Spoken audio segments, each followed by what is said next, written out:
હા વેવાણ, હું શું કઉ છું કે જો મારી દીકરીને ત્યાં કાંઈ કામ ના આવડે કે તે પછી કાંઈ કામ ના કરે ને તો તમે એને એમ નહીં કહેતા કે તારી માએ તને શું શીખવાડ્યું છે એમ. વેવાણ, જયારે હું એને કહેવા જાઉં ને કે બેટા તારે કામ શીખવું પડે, તારે સાસરે જવાનું છે, ત્યાં જઈને તારે કામ કરવું પડે, તો તરત એના પપ્પા વચ્ચે બોલે.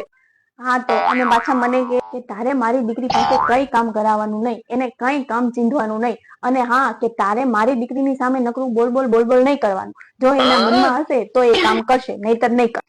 લ્યો બોલો, પછી ભલે ને શાકમાં મીઠું નાખતા ભૂલી ગયું હોય તો અમારે એના પપ્પા તો એમ જ વખાણ કરે કે અરે વાહ, મારી દીકરીએ તો કેટલી મસ્ત રસોઈ બનાવી છે. અને આમાં માં કાક વચ્ચે બોલે તો પછી માં તો બધાને કડવી ઝેર જેવી જ લાગે ને વેવાણ. હું એને એમ કહું વેવાણ કે બેટા રોટલી ગોળ બનાવવાની, સાસરિયામાં બધા મહેમાનની વચ્ચે આવી રોટલી સારી ના લાગે.